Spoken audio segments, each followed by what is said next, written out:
Start us off with the opening comment, then we'll take questions. Oh yeah, first of all, just it's awesome to get 6 wins again.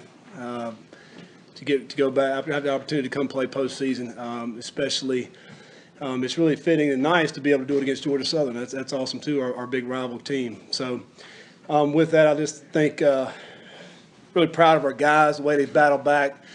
You know, we had a short break, a short rest, only 5 days before we played this game, coming off 2 heartbreak losses, and they were really focused this week. Had a great week of practice. We kept it just a mental type practices all week. I thought that paid dividends tonight because I thought our guys played fresh. They really played hard, flew around tonight. I'm really especially proud of our defense, the way they bounced back. Probably one of the worst performances in the last 3 years was last week, and they came back tonight and really played excellent. Held Georgia Southern under 200 yards and really gave us a great opportunity throughout the whole night. We could be a little bit more aggressive, went for it on 4th down there, backed up, faked a punt, and the reason why is because our defense was playing really good tonight. So you're able to take a few more chances when that's happened. And I was proud of our 2 freshman running backs tonight. They played well. I thought they ran hard. Marcus Williams Jr. and Daytrick both really ran the ball like we knew we needed to do tonight. We ended up with 46 carries, and our goal was to get over 40 in this game. We thought that would give us a great chance to win, and I was glad we were able to do that. And taking care of the football, and that's the bottom line. We've gotten in trouble the last few games with the turnovers, and tonight we were able to take care of the football. So, just proud of our guys, and we're 5-1 in the conference. We're giving ourselves a chance to be able to compete for this championship. All right, we'll take questions. Coach, do you ever think you hold Georgia Southern to 111 yards rushing? I know they're down. Yeah. But at the same time, this is a team that just own. That's right. Rushing yards. Yeah, and I tell you, they got athletes. As we watched the film all week, we were nervous, and our defensive staff was nervous, is because they got athletes, and the quarterback can really run. And there was tonight some of their best plays when he dropped back and took off running and getting first downs with him running that way. So, I was really proud of that, and particularly coming off of last week and what we did defensively, and to be able to hold them to the amount of yards, 111 yards rushing, and that's incredible. If you can stop them running the football, then you've got a great chance of winning because their strength is not throwing. What kind of changes have you seen in Georgia Southern from their mid-year coaching change? Well, since they made the coaching change, I think their guys have played freer. I think not as uptight. I think because last week really, if they don't turn the ball over, they win that football game last week against Georgia State. Two turnovers in the second half really cost them the game, and they had control of it, and they shut down Georgia State 2 weeks ago or this past Saturday. And so we were that's probably the biggest change is probably just their attitudes. More free to try to do whatever they think they can to win a football game and not be so uptight. I know Chad, their head coach, and great coach and a great person. So, and it's just tough in that situation where they are right now. It's hard on those guys. Why is Taylor and Ike working so well right now? Well, because Isaiah can run really fast, and Taylor is a pretty good passer, and they're just locking up now. And I think the bottom line with that is that teams know we're going to run the football. We're doing a good job, I think, of isolating game planning, finding ways to get Ike one-on-one. And when he gets that one-on-one matchup, he's won. He's won most of those. He underthrew him on the 4th down tonight, and that would have been another touchdown, And I think Isaiah's playing with a lot of confidence right now. He's really understanding what we're trying to do offensively, and we're moving him around a lot. We're putting him in several different positions, outside receiver, inside, motioning him. So he's got a lot of things on his plate, but he's playing fast. And I think it's just confidence with Isaiah, and he just feels like that nobody can cover him, and he can go out there and make the play. And I think Taylor feels the same way. He's got a big confidence factor in him to know I can throw him the football, he's going to be open and go get it.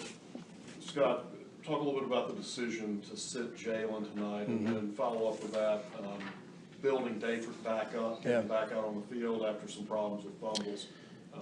Tell us about those 2 things. Yeah, Jalen, if he was available, we'd have played him. He's not available again, and I just feel for him, just kind of so many different things have gone on with him injury-wise. and then the sickness, and he just was unavailable. And when he's available, he'll play, and he certainly wanted to play. He was just not available, and this break will certainly help him that we get these next 2 weeks. Hopefully, it'll make him come back very strong for Georgia State and Lafayette in those last 2 games. And I'm really proud of Marcus and Datrick. Datrick's had some problems carrying the football, fumbles, and tonight, what do you have, 11 carries? So 11 carries. I thought he ran hard, made some good cuts, some good first downs, and this will give him confidence. He's a very talented player, and he just needs some confidence to know that he can go out here and play with these guys, and he can. And so I was proud of him and proud of Marcus. I thought Marcus ran really, really hard tonight, and there was times when I thought he got hemmed up, and then he turned the burst on, and it was go get another 3 or 4 yards. So really those 2 guys are really proud. And I think it comes back to our offensive line. I thought the last 2 games, our offensive line has really said, hey, we're going to create these holes for you guys. Go get it. And I think they've done that the last 2 games. Speaking of guys running well, I didn't realize Fuller had those kind of wheels. Fuller's pretty fast. How'd you design that? Yeah. How'd you draw that up? We've been working on that one for, 3 weeks now, and just saving it for the right time. And but Fuller can run. I mean, he's quick. He's certainly an undersized, not your typical defensive lineman. So he's undersized D lineman, and so he's the up back in our punt protection.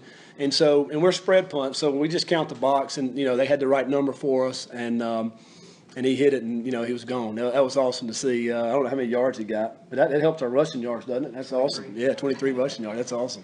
You played with Caleb's father, Yeah. John. You have better wheels than John? John could run pretty good. John was a linebacker, but on that play, yes, he had better wheels than John on that particular play. Yeah, good family, great family. You won't take that personally, will No, he won't. He's a good guy. Talk about the settling down of your kicking situation. Man, Chandler's he's come in and done a phenomenal job, and he's come in and really tonight that was awesome, hitting that 53-yarder I think tonight in the first half. Just give us momentum right there, and he's a guy that doesn't let things bother him. So if like in practice, if he misses one, it doesn't faze him. He gets right back up and kicks the next one. Kicks it in there. So he's I like that about him. I like that the way he doesn't let things bother him. And I think as a kicker, you have to be that way in order to be successful. And he is certainly that way. Our guys got a lot of confidence in him, and he's done well. And this is exactly what we need those guys to do: make those kicks when it's time. It looked like he had some room to spare him. He did. He nailed that one. How far did he kick in practice? In practice, I mean, we've seen him kick a 55 in practice, and that was 53. And sometimes it depends on the wind out here. And, actually, I think that may have been in the wind a little bit, but he nailed it. As soon as he came off his foot, it looked good. And, for him, and that's what I like about him, too. Even when he misses them in practice, he hits it right. He hits it where you're supposed to hit it. It sounds like it's supposed to sound, and it's traveling like it's supposed to travel. And sometimes it just may sway a little bit off. But when you hit them like that, you're going to make a lot more than you don't. And so we got a lot of confidence in him. And this is awesome to be able for him to come in and kick like he has the last 3 games. All right, thank you. They good? Thanks, guys.